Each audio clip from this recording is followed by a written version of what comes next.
Slate. 3, 2, 1, and action. Hi, I'm Janet Bridgers with Earth Alert, and we're here for another episode of Heroes of the Coast. This is the episodes that bring you the stories of coastal activists and the other people who have helped protect the coast, and in this case, San Francisco Bay for the rest of us. We're here today with Will Travis. Will, thanks for joining us. Great to be here. Will, you are now the former executive director. Executive Director Emeritus. Oh, great. How's that? Okay. Of the Bay Conservation and Development Commission, BCDC. Great, thank you. So, but to start with by telling us what was the path that led you to become the Chief Deputy Director of the California Coastal Commission? It is interesting. It is simply the absolute stunning beauty of San Francisco Bay. I was growing up in Pennsylvania. I always had the sense that there had to be someplace better. And I was majoring in architecture. 3 friends of mine and I took a trip around the country in a Volkswagen Beetle from architectural monument to architectural monument. And we were going from the Hearst Castle to the Frank Lloyd Wright Civic Center in Marin County. And we happened to go through San Francisco, stopped for lunch on the waterfront, and I said, this is better. And I have had an entire career of jobs that I never applied for, and starting at BCDC as their first permanent employee after the agency was made permanent, and going from there to the consulting world, work with Stuart Udall, and then to the Coastal Commission, and then back to BCDC. So I've simply been in love with the California coast, and particularly San Francisco Bay. Wonderful, you know. Well, some people find their calling, and you did. It early. is indeed a calling, yes. So, what year did you begin working for the Coastal Commission?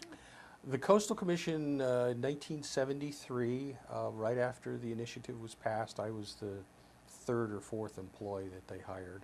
So did you come with Joe Bodovitz? No, Joe was the executive director of the Bay Commission, BCDC. Mel Lane was the chair of the BCDC, and they both took those respective positions over to the Coastal Commission. They then agreed that they wouldn't raid BCDC staff. I, at the time, was working for Stuart Udall and consulting, so I was free game. And the former chief planner of BCDC was the chief planner in Wisconsin, so he was fair game. So the 4 of us who had worked together at BCDC ended up at the Coastal Commission, 2 of us by indirect routes. So, and that was right after the start. And did you feel it went smoothly, the startup?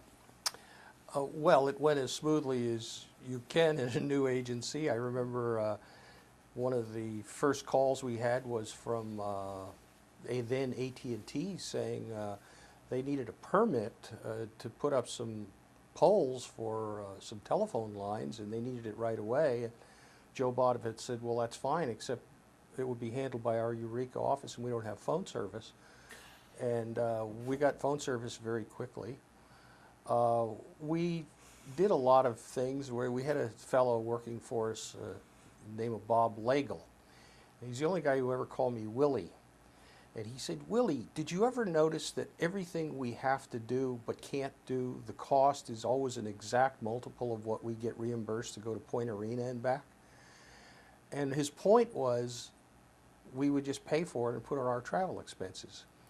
And I joked that when he retired, Caltrans had been monitoring our travel expenses, and they were going to build a freeway to handle all the traffic that was going back and forth.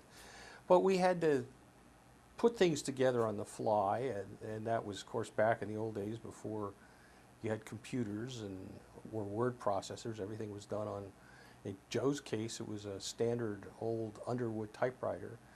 But it went as smoothly as I think it could have in doing something that mammoth, undertaking a plan for the entire California coast in such a short period of time. Politically, it was modeled on BCDC, but it turned out quite different from what BCDC was.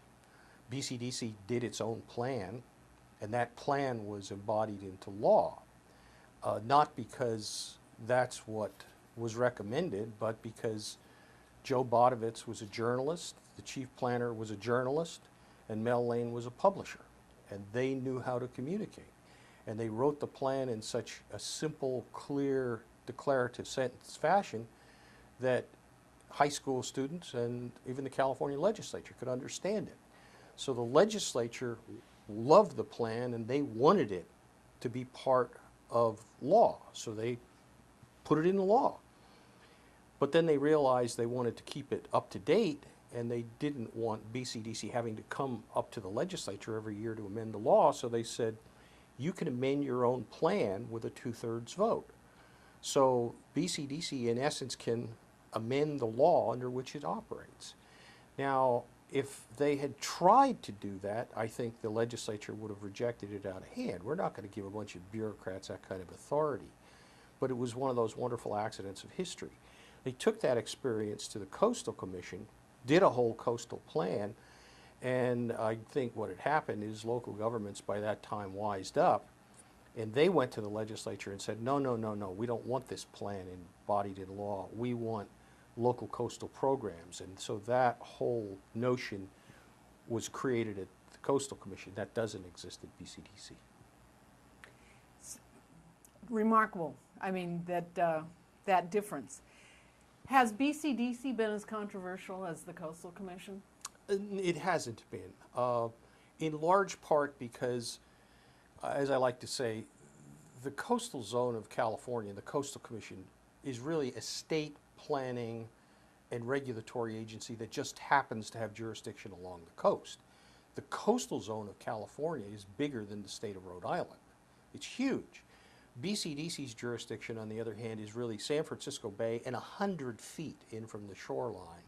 And there, BCDC's authority is rather limited. It's not general land use authority. It's just to make sure there's public access and there's enough areas reserved for ports and other things that you could fill the bay for, but you don't want to. The Coastal Commission, on the other hand, has vast jurisdiction over a wide variety of areas. So to some degree, it's economic. The Coastal Commission decisions are very controversial because they deal with a lot of expensive real estate and big projects. BCDC's projects and the permits tend to be more ministerial. They're dealing with, is there enough public access? And it isn't also that BCDC saved the bay. It isn't you look at it and say San Francisco Bay is 1/3 smaller than it was at the time of the gold rush and was projected to get another 70% smaller, and BCDC was created to stop that from happening. Well, it stopped happening, but isn't because BCDC denied a bunch of permits. It's because society changed its mind. It just said, it's just not fashionable. It's impolite to fill the bay, and if my neighbors can't do it, I won't even propose doing it. So, as someone said, laws don't change behavior. Laws simply make certain behaviors illegal. But in this case, I think the law and the change of law really reflected a new mood as to how the bay would be treated.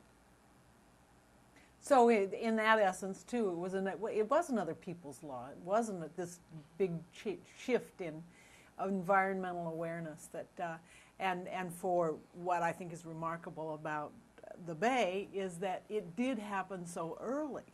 61, 62, yes, that Sylvia McLaughlin and her two friends began working on that, and there was nothing. Well, and also there was Bill Cordham began working to reverse that power plant at the Bodega Bay about the same time, but it's not.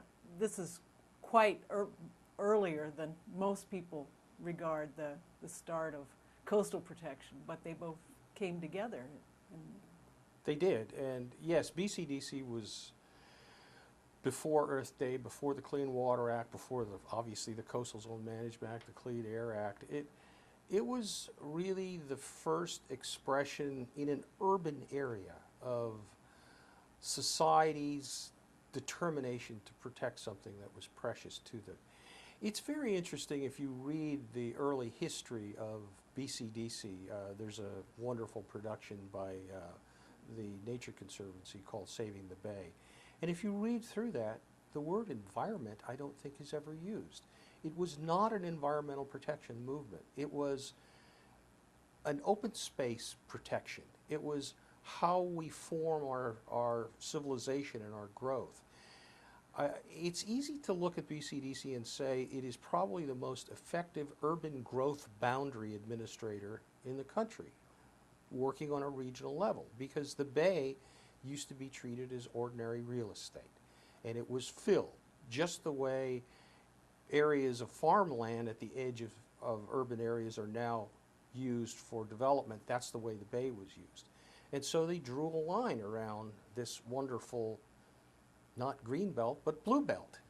And that's what it was. And I remember Sylvia McLaughlin taking me aside one day, and she said, Trav, I'm troubled with all this discussion about water quality and wetlands and all these things. That's not why we saved the Bay. And I said, well, Sylvia, why did you save it? She said, because we'd never seen anything quite so pretty. And it's the greatest value of San Francisco Bay, I believe, is its aesthetic value. And interestingly, that manifests itself in the way we actually measure what's important in society, and that's through economics. If you think about it, the Bay as a port, it would work. You could get the ships in and out if the water was crummy. You couldn't swim in the water, but you could look at it. Its aesthetic value is determined by the fact that you pay more for a house if you have a view of the Bay than if you don't. And the interesting thing is it's measured by the number of bridges you can see. For every bridge you can see, the value of the house goes up about 5%. You pay more for a bay view room than a non-bay view room in a hotel. You pay more for a mediocre dinner at a waterfront restaurant than you do for a really good dinner a few blocks from the waterfront. So it does manifest itself in our economic system. So the Bay is really a spectacular aesthetic treasure, and we have cleaned it up and we've restored it. I'd like to note that the Bay is the most urbanized estuary in the United States of America. It is also home to the largest coastal wetland restoration project outside of the Everglades. So you can have both urbanization and bay restoration, environmental restoration. I used to say that at BCDC, the most important word in the name of the agency, San Francisco Bay Conservation and Development Commission, is and. We want environmental protection, but not at the cost of regional prosperity. We like economic development, but not at the price of environmental degradation. You got to do both at the same time. And do you feel that there is any controversy about your mission here in this city as compared to continual controversy with regard to the Coastal Commission? Well, the most interesting controversy right now is the fact that, as I said, BCDC was created to keep the Bay from getting smaller from landfill. With sea level rise and climate change, the Bay is getting bigger. So you have an agency that was created to do one thing, trying to deal with another issue. And we published a series of maps showing what could happen with sea level rise in the future. We thought that was a great community service, so people would understand that we had to think about this and do something about it. Well, we forgot that the messenger is as important as the message, and since the messenger was a regulatory agency, and everybody knows that in Bureaucracy 101, the first thing they teach you is you need to get more power, then they say you need more money too. They were convinced that this was a ruse, and this was showing where we wanted to expand our authority. So there was a great deal of controversy about that. When did this happen? This happened just a year ago. And finally, working with the development community and local governments by acknowledging not that they were wrong, but that we made a mistake, and asked them how to fix the mistake that we created, they came up with some language that went into the Bay Plan that essentially said, this isn't changing our jurisdiction. Of course, we couldn't change our jurisdiction without a change in law anyhow, but we had a statement that said, what's legally true is legally true, and what's legally impossible is legally impossible. And putting that kind of language into the Bay Plan brought political peace. So ultimately, the environmental community, local governments, and the developers all agreed, all supported it, and the commission unanimously, 18 votes, adopted a Bay Plan amendment about a year ago. So you do have a working document now for We do. proceeding. Yes, we do.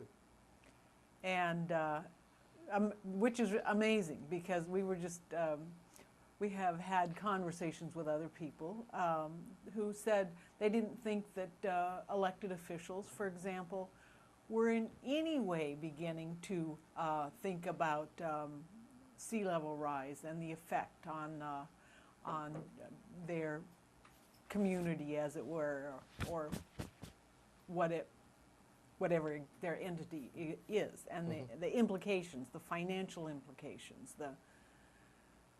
the triage. But you have a working document.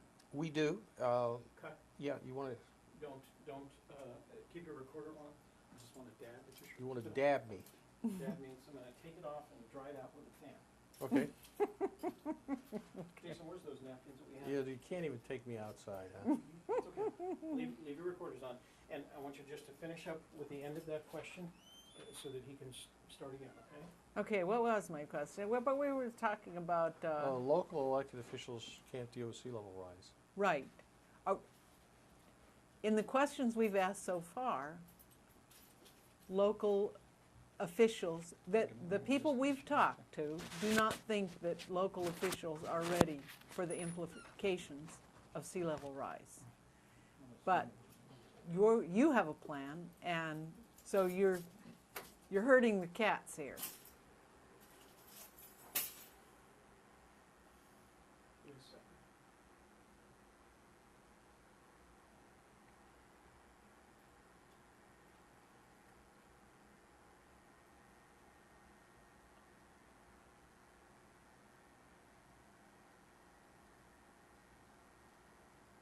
Jason, are you still rolling?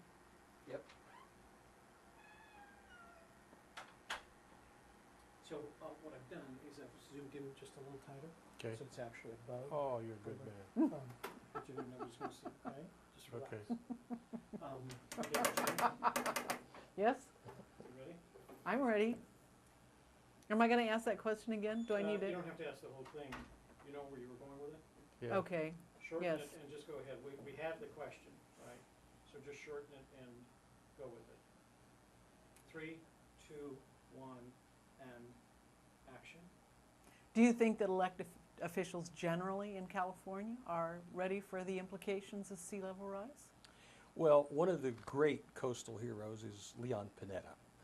And I remember him saying once that we deal with problems in one of two ways, either out of crisis or through leadership. And sea level rise is one of these issues that I think for the most part we're going to have a crisis before we deal with it. There are some local officials who are taking that leadership role on, and it's very tough for them to do this. Right now in these economic times, their constituents are interested in three things: jobs, jobs, and jobs. And some of them about education too. So they're looking at the immediate, and they're looking at sea level rise as one of these issues that in order to deal with, you're going to have to make a huge capital investment that won't pay off until long after they're out of office, to deal with a problem that won't become real until they are out of office. And it's very difficult when they're looking for short-term political payback.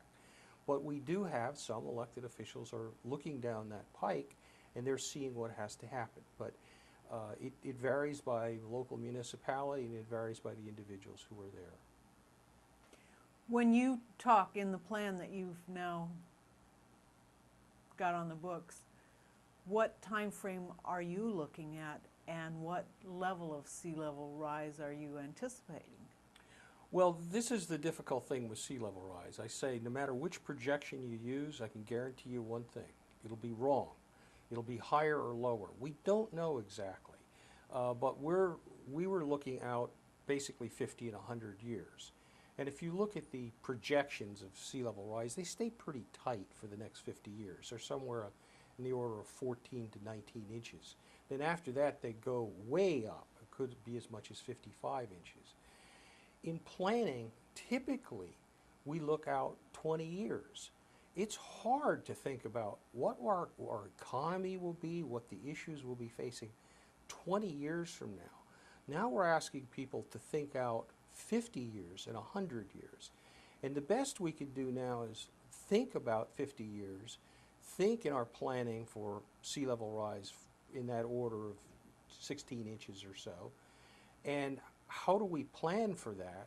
And then how do we incorporate adaptability into our plan so however high the water gets in the next half century, we can adjust. We've left enough space for a levee, the foot of a levee to be widened.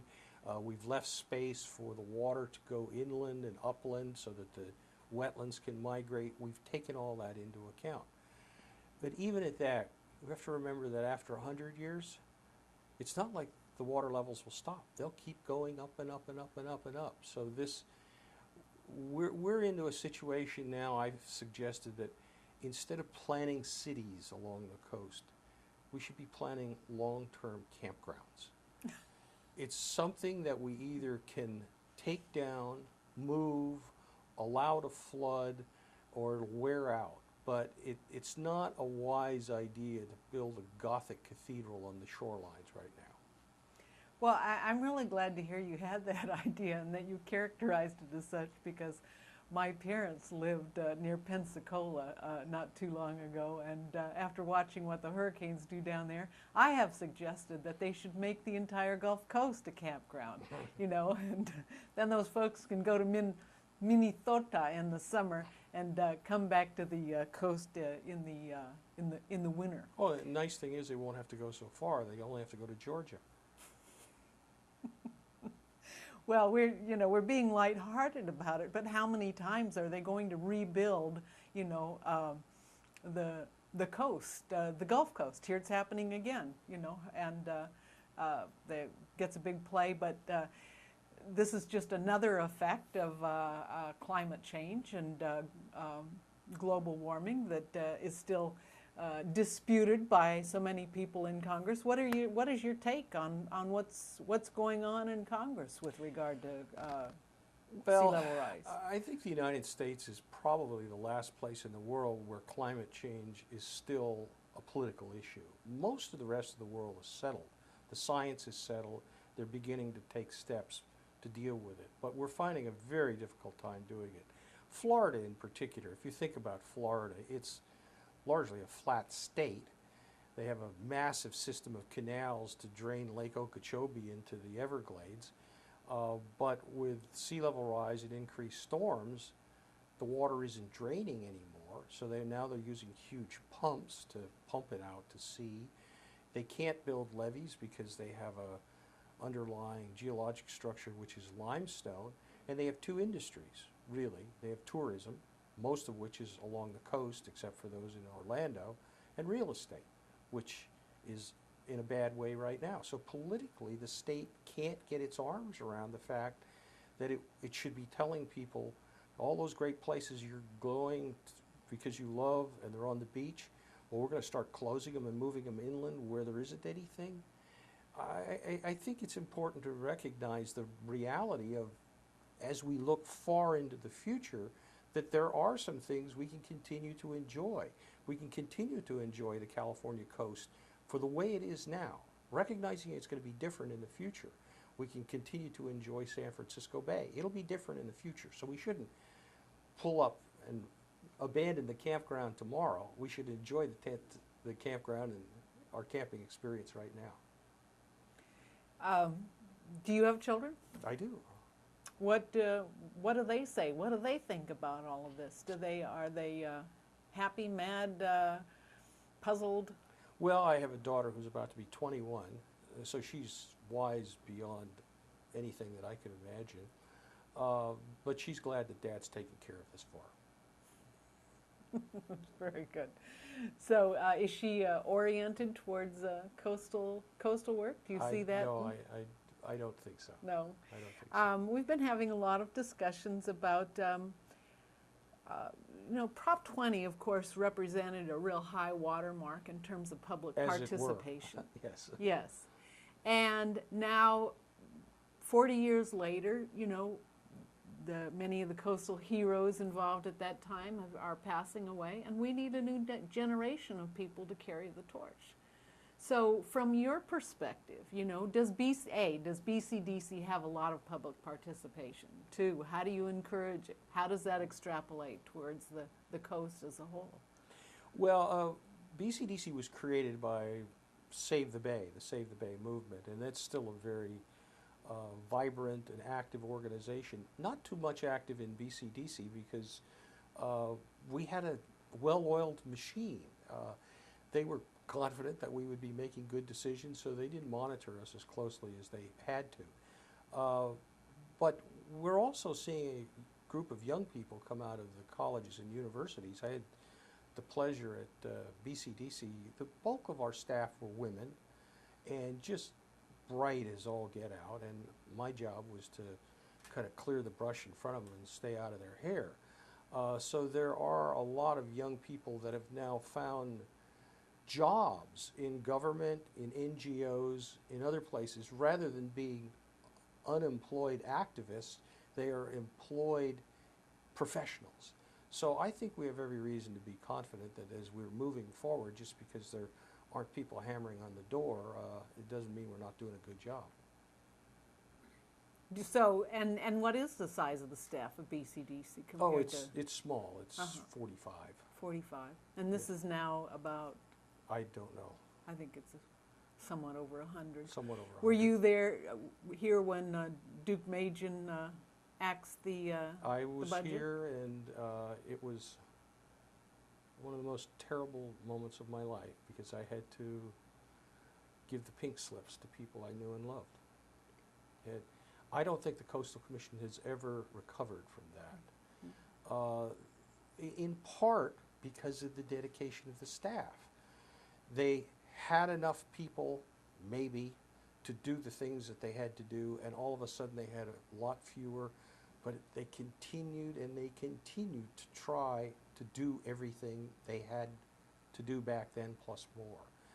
And at some point you have to just say we can't do everything, and it's been very tough on them. At BCDC, on the other hand, we were fortunate to be able to get extra resources and extra support from the state, so we always had the luxury of doing things extraordinarily well. I used to joke with Peter Douglas that I said, Peter, the Coastal Commission is the Walmart of the coast, and BCDC is like a little fashion boutique. You can get anything you want at the Coastal Commission, but you can only get really high quality stuff at BCDC. We had a lot of fun joking with each other. Like that. So, okay, my thought was, I was back to Duke Machen and axing the budget. Let me give you a count and ask the question. Okay. 3, 2, 1, and action. So when that budget cut came, courtesy of Governor Duke Machen, were you one of the people who went?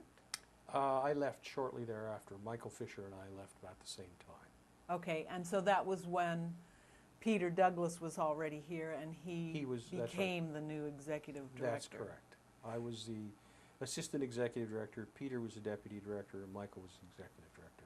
Okay.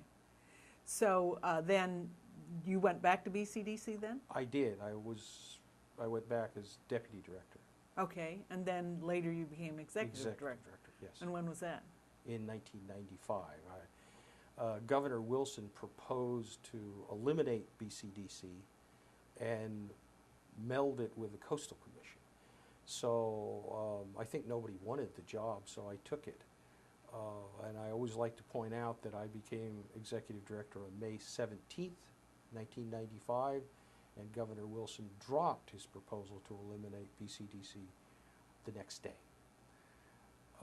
The two events were totally unrelated, the timing purely coincidental, but I always like to point it out.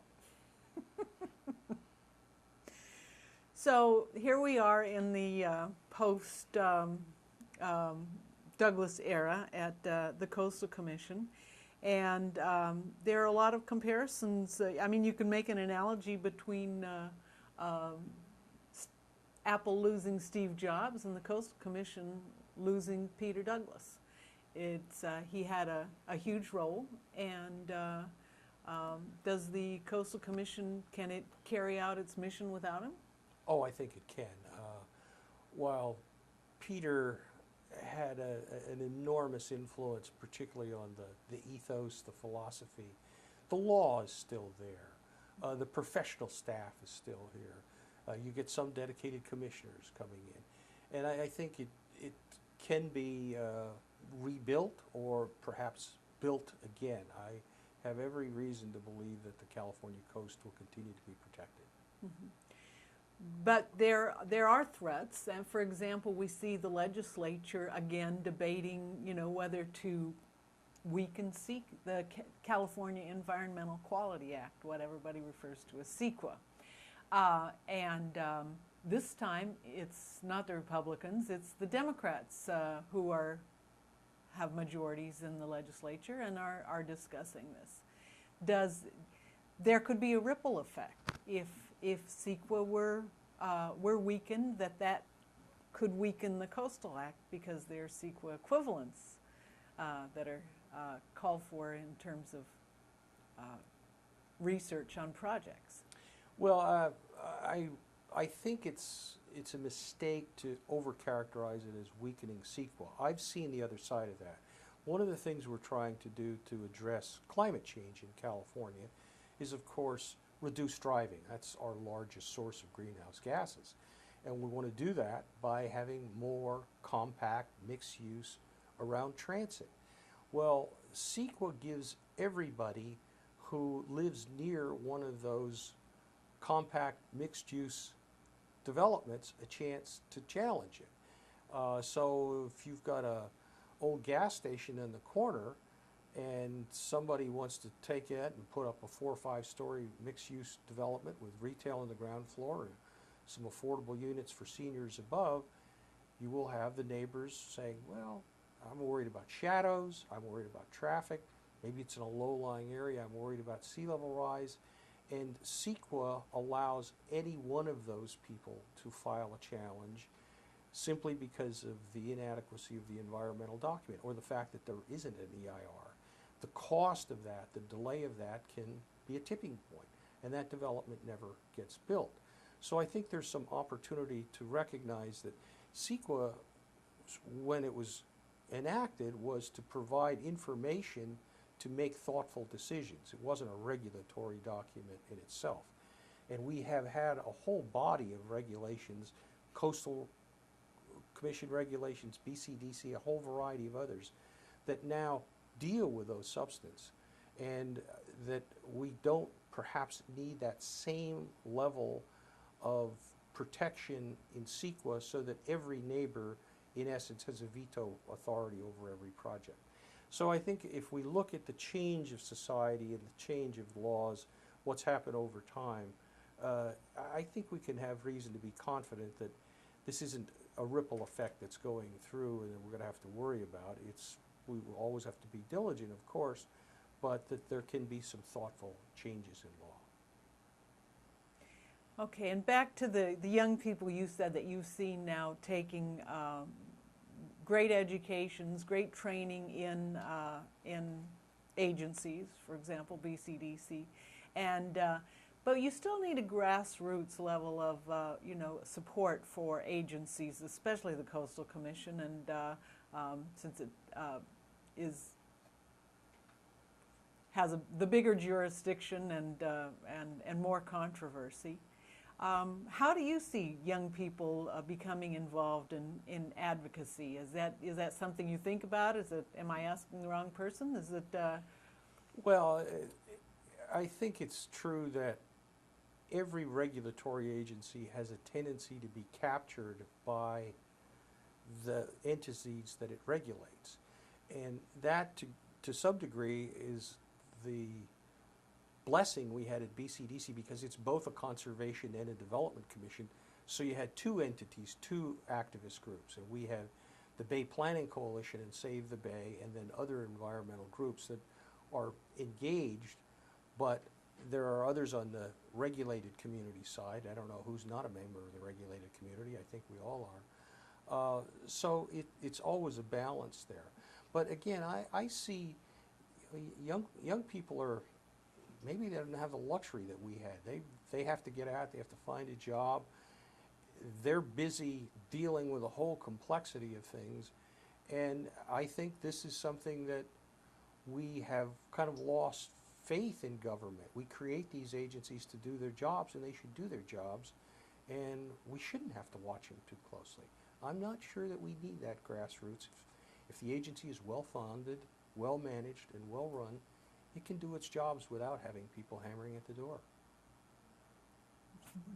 But then if you get commissioners who are, they've got great-looking resumes, but then you watch them and they start approving all these projects, and so it's going back to the appointing authorities, and they're not getting enough pressure on them to appoint, for example, a wildlife biologist instead of. Let me talk about that. I said that I introduced myself as saying "and" is the most important word in the agency, and I did this at a symposium, and Peter was there. Peter Douglas says he's the executive director of the Coastal Commission, and there's no "and" in our name. I think if you look at the success of the Coastal Commission, and Peter has articulated this so many times so beautifully, it's the things that didn't happen. It's the wetlands that weren't filled. It's the oil that wasn't spilled. It's the development that wasn't built. The Coastal Commission measures its success in denials. And at BCDC, we measure our success in approvals, because we want to see things approved, because it is through those approvals that we get the benefits that we want in terms of public access and wetland restoration.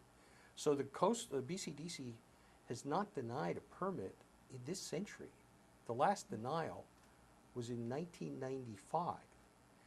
It's because we don't view applicants as the enemy.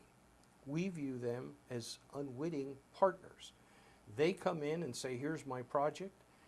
I pick up the Bay Plan and say, here are the rules, let's see where they match. And where they don't match, we work with the developer to get the project refined so that it can be approved. We then take it through to the commission and they approve it. So we didn't look for ways to deny permits. I think maybe what is needed along the coast is a recognition that there are parts of the coast that are already developed.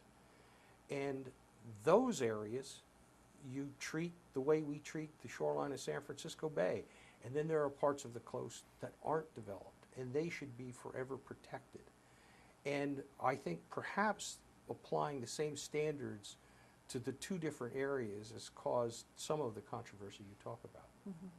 So do you see that that would be, because we've also asked a number of people whether they thought it would be possible to amend the Coastal Act significantly or pass another initiative, and the answer has been no. So how would these, and I can see the wisdom in what you're suggesting, because well, let's just say Redondo Beach, Manhattan Beach. Well, the beach is important, but there's no that is not a wildlife habitat. Right. Hey, Bologna Wetlands in West LA, that is not wildlife habitat. It's too much traffic. But there are other places that are, and should be protected because they are habitat. They're rare. They're wild. If I had the answer for that, I'd probably run for elected office.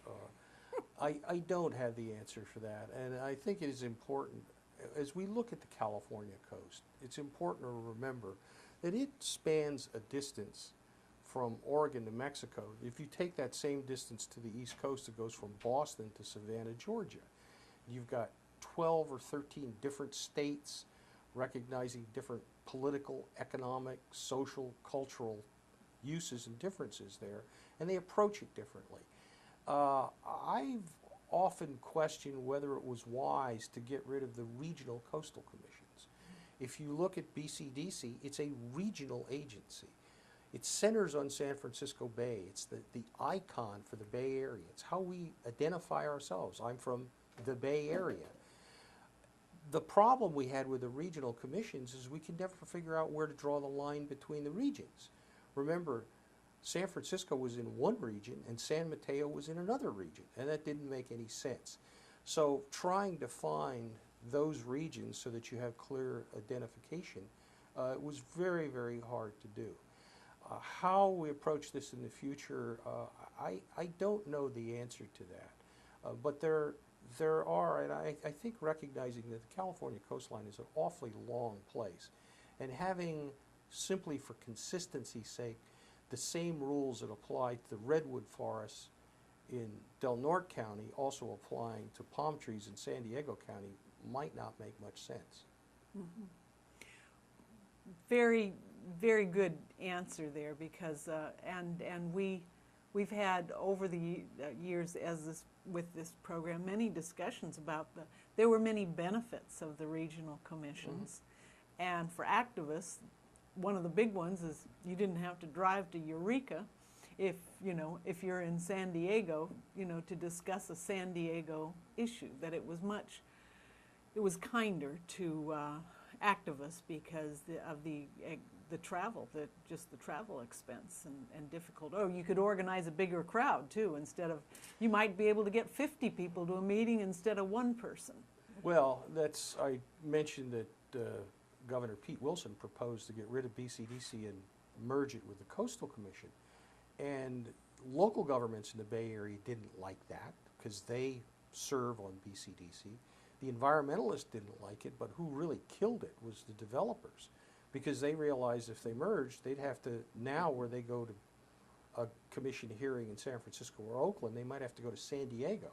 So they didn't like the idea. So I think you raise a very, very good point there, that having your own region, regional identity, your activist group that is focused on what you're seeing and dealing and living with every day is a lot easier than to get people in Ventura excited about something that's happening up on the Lost Coast. Mm-hmm. Well, I think we're just about out of time here. Is there anything that you would like to impart before we finish talking today? No, it's just that it's been a wonderful journey and a great honor to be associated with the Coastal Commission and BCDC, and it's just been a heck of a lot of fun too. Tell us a great story here before we leave. What was a fun moment in I can't, because you can't. Okay, so we'll cut that one out in terms of that wasn't fair to pop something like that on you. But we've had a lot of fun hearing stories from a lot of people. I think that Joe Bodovitz, who was the first executive director of both BCDC and the Coastal Commission, and I've joked, made the mistake of hiring me twice, is also my mentor, and he and I go to lunch quite often. And having somebody like that when I can't figure out what to do, I can call him and say, what did you have in mind here? It's like trying to interpret the Constitution, and you'd be able to call Thomas Jefferson and say, what did you mean by this, Tom? But Joe always used to say, you have to understand, there is no government in the Bay Area. There's only repertory theater. And there is a great repertory theater along the coast, and different people playing different roles at different times. But that group, that community, that us, it's just been such a privilege to be part of that and know all these wonderful people. And you're one of them. Thank you. Thank you for joining us today, Okay. Will. Thank you. And viewers, thank you for joining us today.